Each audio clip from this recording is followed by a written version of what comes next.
Motor winding करते वक्त दोस्तों आप ये काम करेंगे तो आपकी मोटर में तार कम लगेगा, खर्च कम आएगा और मोटर की स्पीड भी तेज़ रहेगी और कस्टमर भी खुश होके जाएगा और स्पीड अच्छी रहने वाली है दोस्तों और आपका पैसा काफ़ी ज़्यादा बचेगा। आप हर मोटर में ये काम करेंगे तो आपकी बचत अच्छी होगी। मैं लिख के दे रहा हूँ, इस चीज़ को गारंटी दे रहा हूँ। तो क्या करना चाहिए आप लोगों को, ध्यानपूर्वक सुन लीजिए, समझ लीजिए इस वीडियो के अंदर। दोस्तों मान लीजिए मैं इसी पंखे की तरह इसके उदाहरण के तौर पे इसको ले रहा हूँ। एग्जाम्पल के तौर पे एक फर्राटा फ़ैन का मैंने स्टेटर यहाँ पे मैंने ले लिया है।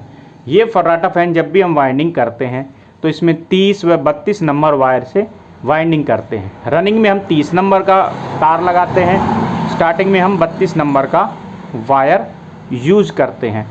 लेकिन दोस्तों ज़रा सोचो, अगर हम इस पंखे के अंदर ओनली 32 नंबर रनिंग में और 32 नंबर ही स्टार्टिंग में अगर हम यूज़ करें तो हमारा वायर बचेगा, क्योंकि 32 नंबर एक पतला वायर है। हम रनिंग में 30 की जगह अगर 32 का यूज करेंगे, स्टार्टिंग में तो हो ही रहा है, तो हमारा वायर बचेगा, सीधी सी बात है। दोस्तों मोटे तार में वज़न ज़्यादा होता है, जगह भी ज़्यादा घेरता है और वज़न उसका बढ़ जाता है, इसलिए हमें हमारा पैसा भी उसमें ज़्यादा लगता है, वायर भी ज़्यादा लगता है। तो 30 की जगह 32 लगा दिया, रनिंग में भी स्टार्टिंग में भी 32 कर दिया। अब हमारी वायर का वज़न है, जो टोटल वायर है पंखे की, उसका वेट जो है वह कम हो गया है। जी हाँ दोस्तों, कम हो गया है, तो अब हमारी मोटर के अंदर कम वायर लगेगा, सीधी सी बात है। ठीक है। अब बहुत सारे भाई ये बोलते हैं कि भाई ऐसा अगर हम करेंगे तो क्या उसकी स्पीड कम नहीं होगी मोटर की। ठीक है, तो अच्छा ये सवाल रहता है सभी भाइयों का कि भाई 30 नंबर रनिंग में बहुत ज़रूरी है, वरना पंखे में ताकत नहीं रहेगी। तो दोस्तों जब भी हम वाइंडिंग करते हैं तो आपको एक काम करना होगा कि अगर आप वायर पतला कर रहे हैं तो कॉइल साइज को थोड़ा सा छोटा आप बना दीजिएगा। कॉइल साइज को थोड़ा सा छोटा कर देने से पंखे की ताकत बढ़ जाएगी, क्योंकि रेजिस्टेंस कम हो जाएगी और पंखे की ताकत बढ़ जाएगी।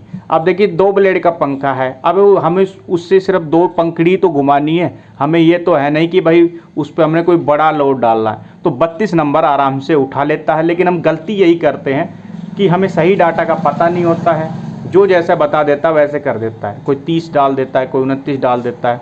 तो इस वजह से हमारा वायर बढ़ जाता है और हम कॉइल के साइज भी हम बढ़ा देते हैं। जैसे मेरे पास ये पंखा है, आप देख लीजिएगा, ये फर्राटा फ़ैन का पंखा है, ध्यान से देख लीजिएगा दोस्तों इसको।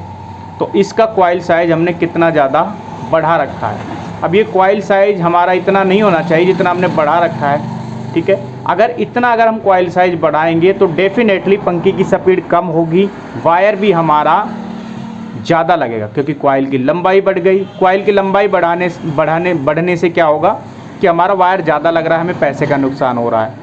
दूसरा दोस्तों, वायर अगर बढ़ेगा, कॉइल की लंबाई बढ़ेगी तो रेजिस्टेंस भी बढ़ेगा, जिससे मोटर की ताकत कम होगी।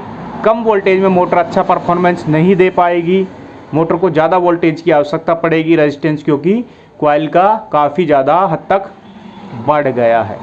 तो हम कॉइल का साइज़ थोड़ा घटा दें तो क्या होगा कि रेजिस्टेंस कम हो जाएगी और वायर भी हमारा कम लगेगा, जिससे पंखे की स्पीड भी अच्छी रहेगी और कस्टमर इस बात से बड़ा खुश होगा कि भाई वाह क्या वाइंडिंग करी है।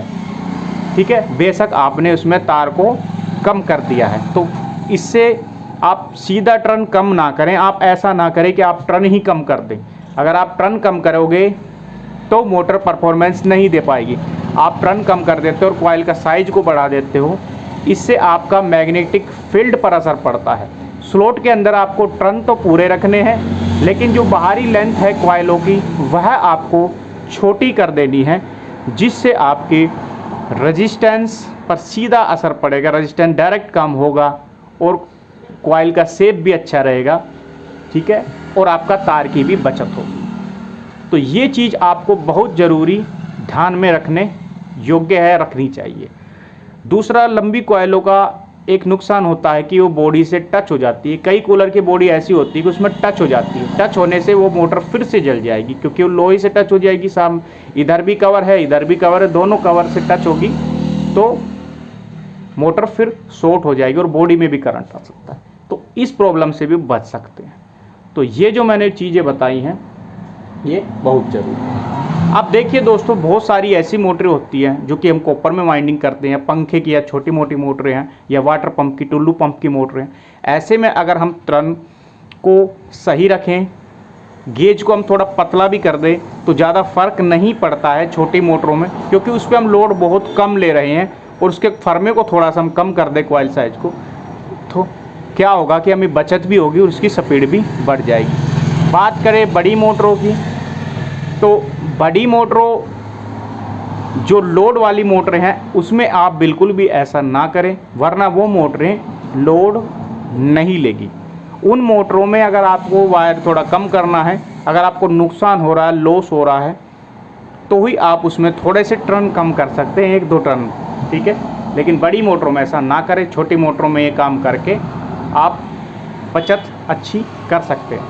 हर मोटर में आप थोड़ा थोड़ा 50 ग्राम तार भी बचाओगे, 50 ग्राम तार भी सही तरीके से, लीगल तरीके से बचाओगे तो कस्टमर को फ़ायदा होगा, मोटर को फ़ायदा होगा, मोटर लंबे समय तक चलेगी, कस्टमर बड़ा खुश होगा। वो कई लोगों को और बताएगा अपने आसपास मोहल्ले में कि भाई उससे मैंने मोटर कराई कि पहले तो स्लो चलती थी, उसने ऐसा उसको बांध दिया, ऐसा वाइंडिंग कर दिया कि भाई अब तो बहुत अच्छी चल रही है। तो आपका दुकान का और आपका नाम भी अच्छा रहेगा, कस्टमर भी आपके पास बढ़ेंगे। तो ये जो मैंने चीज़ बताई है एक फ़ायदे वाली चीज़ है, जिससे कस्टमर का भी फ़ायदा है, आपका भी फ़ायदा है। तो ये चीज़ आप ज़रूर आजमा के देखें। दोस्तों, आप लोगों को मैं एक चीज़ और बता दूं, आप लोगों के लिए कुछ ज़रूरी टूल्स भी मैं आप इस वीडियो में बता देता हूं। दोस्तों, यह होता है गेज को चेक करने के लिए, यह 1 नंबर से 36 नंबर तक वायर गेज को चेक कर सकते हैं। इसमें वायर को डालकर हम देख सकते हैं कि भाई क्या नंबर है, तो इससे आपको पुराने वायर का डाटा निकालने में मदद मिल जाएगी। इसको बोलते हैं स्टैंडर्ड वायर गेज। फ्लिपकार्ट का लिंक नीचे लगा दूंगा, यहाँ पे लाइन में कहीं पर भी इसका इमेज आ रहा होगा नीचे, उस पर क्लिक करके खरीद सकते हैं। दूसरा होता है वायर का गेज को चेक करने के लिए ये माइक्रोमीटर। इस माइक्रोमीटर में तार को डाल करके आप जो है वायर का गेज ले सकते हैं। तो माइक्रोमीटर से भी आप चेक कर सकते हैं, इस वाले से भी चेक कर सकते हैं। तो दोनों का लिंक मैं वीडियो में सेट कर दिया है फ्लिपकार्ट का। तो लिंक आसपास यहाँ कोने में चित्र, छोटे छोटे पिक्चर दिखाई दे रहे होंगे इधर उधर, उस पर क्लिक करके आप इनको खरीद सकते हैं। ये सस्ते दामों में बढ़िया क्वालिटी वाले स्टैंडर्ड वायर गेज चेकर हैं या माइक्रोमीटर है, तो इसको आप खरीद सकते हैं। इसको माइक्रोमीटर बोलते हैं इस वाले को, इसको standard wire gauge stainless steel बोलते हैं। तो दोनों का लिंक लगा दिया है, फ्लिपकार्ट पे जाएं क्लिक करके, वहाँ से ख़रीदें। और भी टूल्स की जानकारी मैं अगली वीडियो में दूंगा। आज की वीडियो में इतना ही।